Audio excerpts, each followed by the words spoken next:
With you, what did you make of the fact that Deshaun Watson bypassed the opportunity to address what he has learned and how he has changed as a man, and instead sticking to football questions?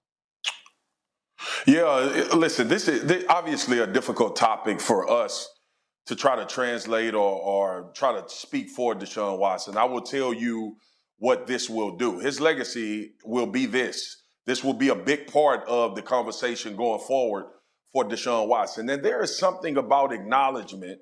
There is something about acknowledging wrongdoing, acknowledging something that was off about your behavior that doesn't put people at ease, but it at least humanizes you. And I think the robotic responses are falling on deaf ears for a lot of people that are waiting for some sort of explanation, some sort of apology, some sort of acknowledgement of all of the things that have transpired over the years with Deshaun Watson. These women can't run from it either, that are dealing with the aftermath of everything that has transpired with Deshaun Watson.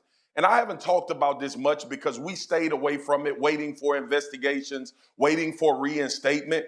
But there is going to be no hiding for Deshaun Watson. This will be as much a part of your legacy as a football player as it is playing on the field. Now, eventually, what football has done, it is taken away the conversation when you play well and you win some games and you do things that get people the excitement about the game.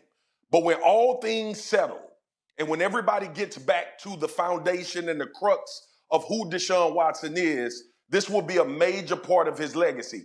And look, I would tell him, I would tell his legal team, his clinical team, at some point there needs to be acknowledgement to humanize Deshaun Watson, not in a good way or indifferent or different. Acknowledge the things that transpired based on how you see them and not people having to ask you questions about them. That's really well said, Marcus. I'm not terribly surprised that Watson didn't want to address it, that he just wants to move on to football. But I guess I would just say we don't have to do the same just yet. We, meaning the media, the people calling the game, the people covering the game, because this is not a player returning from injury. It's not something that we can write off quickly as off-the-field issues.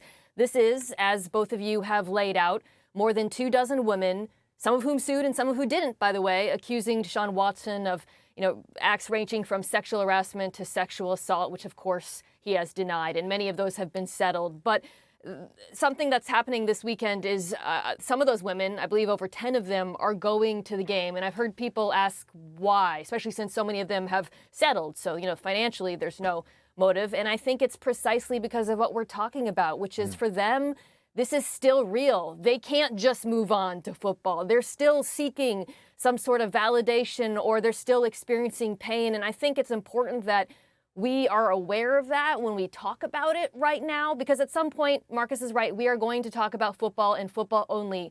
But at the moment, this is not just a football story. And when we talk about who he is as a person beyond the field, it's important to acknowledge that as well. Plenty of great thoughts there. No surprise from both Mina and Swagoo. Dan, the cloud of everything they just described will certainly be hanging over Deshaun Watson as he returns to Houston, of course, on Sunday. What do you expect that experience to be like? Unlike any environment he's ever been in. And guys, I'll be paying attention to it, and candidly, I don't know how he's going to handle it. As athletes, we often, we're used to going on the road into hostile environments and people saying crazy stuff to us. But a lot of times, that crazy stuff is about how much you stink as a player, so to speak. Right. This is going to be vastly different. This is going to be noise that is uncommon. It's personal. It's poignant. He's going to hear things that he couldn't even imagine hearing. And I'm interested, because it's easy to say, well, block out the noise, because that's what we've always kind of been taught and we condition ourselves to as athletes. But this is going to be noise he's never experienced before. And he's going to hear things that he could never fathom, hearing about him, I'm sure his family. That's how, and how do the fans separate fanatic from fan in these moments, And I heard Mina and Dom talk about this, the on-the-field appreciation for the talent versus the off-the-field story that, was part of his name. Yeah. And I'll be interested to see, just how does he handle it? If I was a teammate, honestly, I'd be sitting there going, did you guys just hear that? And watching how he reacts to it, because I don't think it's going to be, I don't think it's going to be something like he's ever experienced before. One thing continues to be clear to me, which is that every time Deshaun Watson speaks, he wants the focus to be on football, and he believes that it is time for us to move past what has happened in the past and instead focus on football.